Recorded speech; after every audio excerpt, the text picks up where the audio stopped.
Here are my note cards.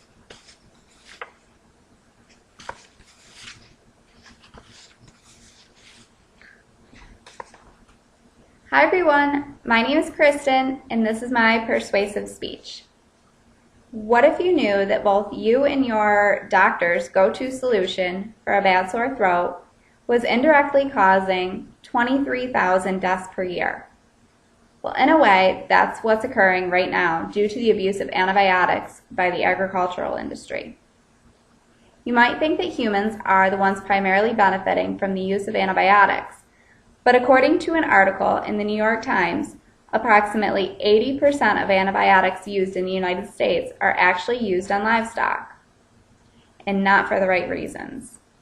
That's why antibiotic use in farm animals needs to be stopped. Antibiotics, penicillin being the first, were discovered in the 1920s. Their sole purpose was to be used to fight off bacterial infections by either stopping or slowing down the growth of bacteria. In modern medicine, antibiotics are widely used today. A research report that was done by Guillermo Tellez discussed how surgeries and childbirth, for example, are now much safer thanks to the use of antibiotics. Before we were able to rely on the help of antibiotics, if somebody were to be diagnosed or come down with a pneumonia, it could have been a death sentence for them. But typical use of antibiotics in the medical field under a doctor's supervision isn't where the problem is.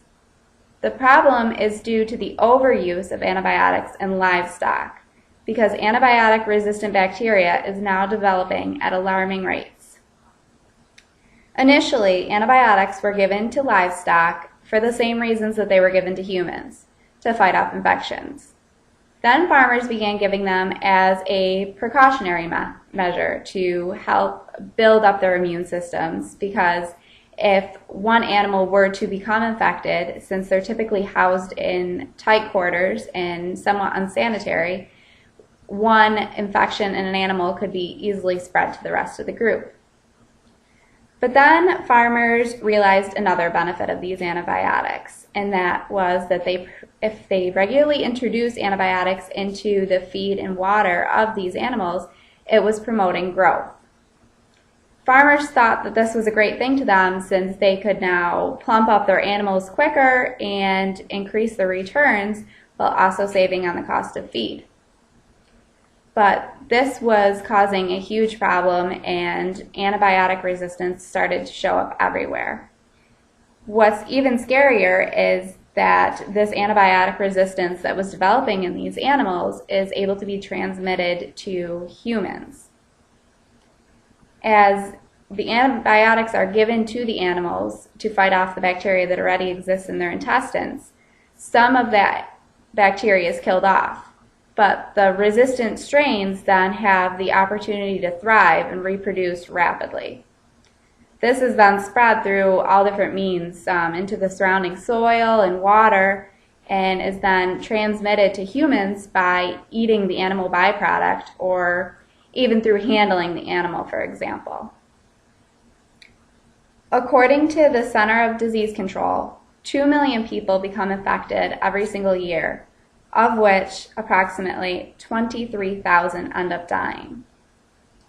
The CDC has urged that misuse is unnecessary and inappropriate and makes everyone less safe. There are large costs associated with us allowing this practice to continue. Critics urge that such practices need to be stopped, but if they were, meat prices in the grocery store would shoot up.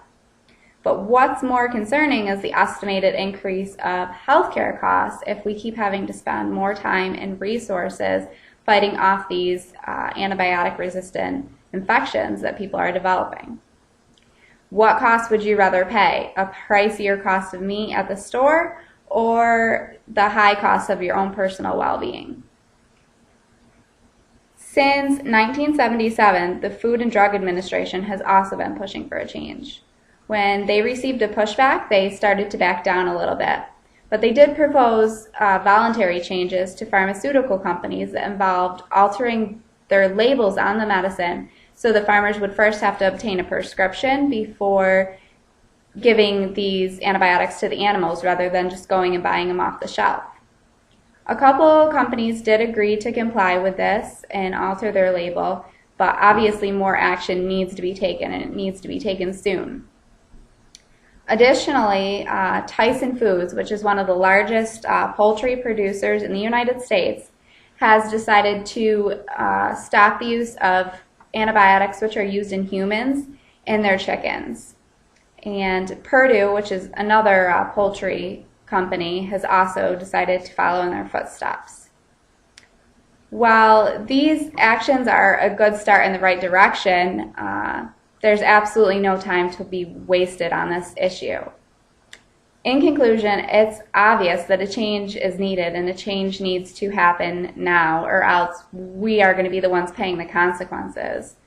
A world without antibiotics would be a very scary place to live.